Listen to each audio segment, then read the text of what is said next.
السلام عليكم، اهلا بيكم في مطبخ مصريه. النهارده عندنا عزومه سمك. امريكان جايين يتغدوا، فاحنا هما نفسهم ياكلوا فيش، يعني عايزين ياكلوا سمك.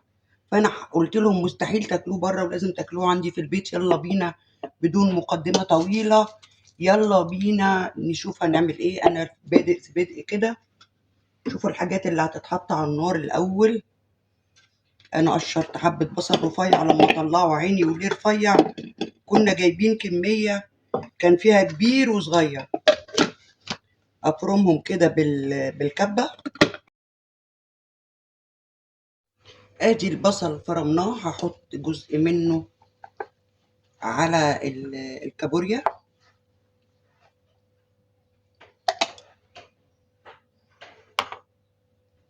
انا بشتغل بايدي عادي عادي جدا. ايديا بقى لها 12 ساعه في الميه، رغم الميه كانت مقطوعه عندنا من امبارح بالليل 10 ساعات. حطينا جزء من البصل على الكابوريا، والحله الكبيره دي هعمل فيها الرز. احط فيها بقيه البصل. هو الفيديو ده هيبقى مختصر، يعني مش هجيب فيه تفاصيل كتير، بدايات ونهايات الفيديو بس. اوكي. حطينا هنا البصل على الكابوريا، والبصل هنعمله بيها الرز. نعمل ايه تاني؟ تابعي معايا الفيديو. هنعمل ايه تاني؟ نجيب الكبة بتاعتنا اللي بتساعدنا دي. عندي حبة توم محترمين. احط بس دي الاول.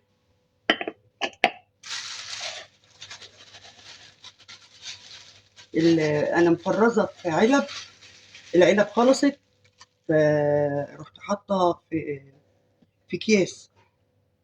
حتى مرات ابني قالت لي ايه ده يا اموله، اول مره الاقيكي تحطي في اكياس. قلت لها العلب خلصت. معايا توم، فلفل اخضر،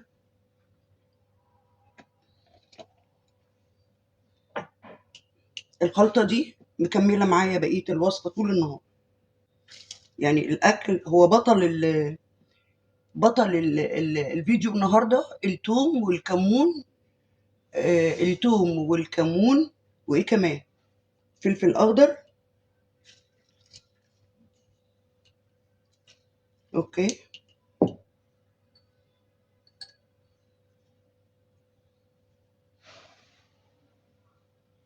هي الاسماك بتحب قوي، يعني بيليق معاها التوم والكمون. اوكي. اضربها بقى. الخلطه بقى القمر دي، عايزين معلقه. انا زودت كمون كمان. الملح مظبوط. احط عليها ايه؟ دول عصير 4 ليمونات، بس الحقيقه هي مش سبايسي يعني. تمام تمام. اخد منها ايه بقى دي؟ اخد منها معلقه بتاع الكابوريا.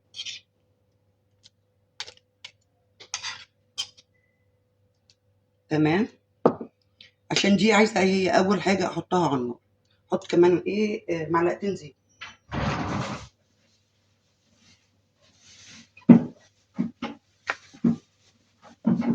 انا مش بحط على الكابوريا ميه، هي هتنزل ميتها، بس الشوربه بتاعتها مش بتشرب.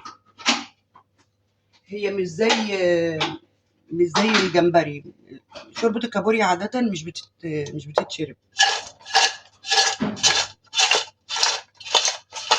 مش هتاخد ربع ساعه على النار. تمام تمام. حطها على النار. تمام تمام. ده سمك قالوا لي عليه لوط. بيقولوا لي بديل القاروص. طبعا قاروص ايه، والوقار ب 500 و600. ده الكيلو منه ب 220. انا هعمله سنجاري. انا حطيت، هو فتحولي ونضفه، وحطيت ورق فويل، وتحت الورق الفويل ورق زبده. نفس الخلطه بقى نحطها هنا. هي عليها كل المكونات.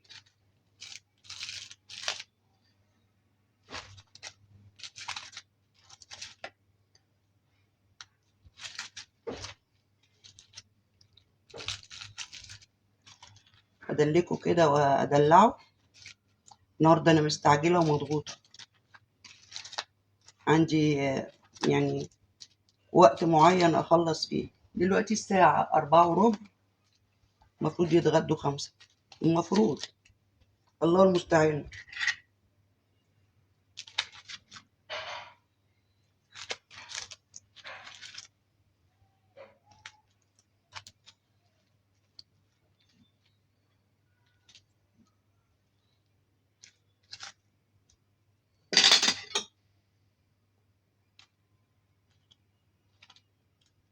شوية فلفل ألوان كده ندلعه.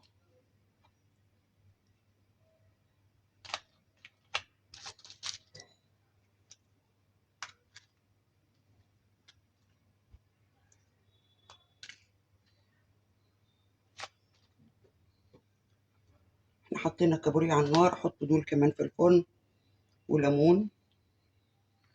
قلت لكم ايه البطل؟ الكمون والليمون والثوم.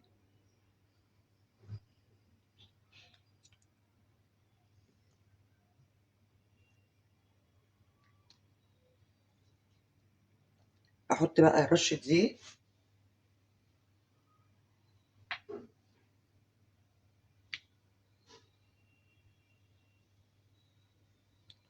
وده هيدخل الفرن.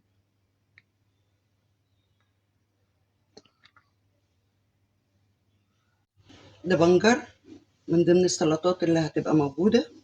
انا غسلته كويس وقمعته، شلت اللي فوق واللي تحت. هحطه على النار يستوي، هيبقى من ضمن السلطات اللي هتتقدم. معايا سمك، جايبة سمك قشر بياض، فيليه يعني. هقطعه طرنشات كده كده، لا تخين ولا رفيع. عندي الولاد بيحبوه قوي، كأنك بتاكلي يعني حاجة كده فراخ، حاجة مش لحمة مش سمك. السكينة ديت مش حامية، هجيب حاجة أشوف حاجة غيرها. تمام، قطعناه أهو طرنشات أهي، لا كبيرة ولا صغيرة. آخد بقى من الحباش صديقي ده، شكله هيخلص وهعمل غيره.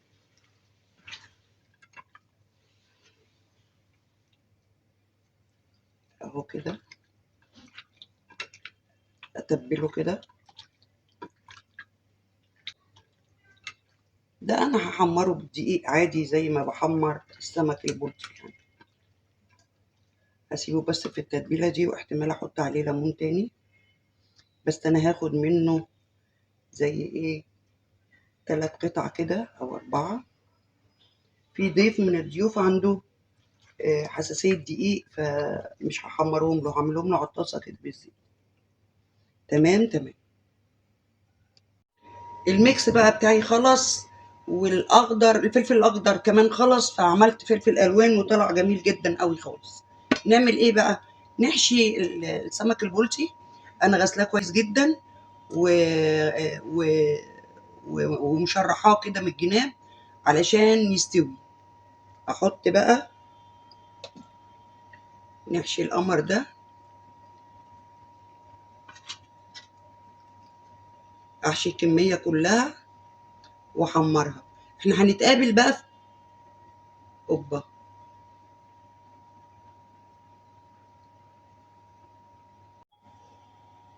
طيب نعمل ايه بقى؟ نحشي السمك البلطي بقى. انا مشرحه من الجناب علشان يستوي كويس وما يبقاش فيه دم. وال احشيه وهنحمره بقى، نحطه في الدقيق والزيت والكلام دوت. هنتقابل في نهايه الفيديو، افرجكم بقى السفره بقى واوريكم بقى شطارتي انا عملت ايه النهارده. شغل الاسكندرانيه الصح بقى، شغل اكله السمك الصح بقى. اوكي.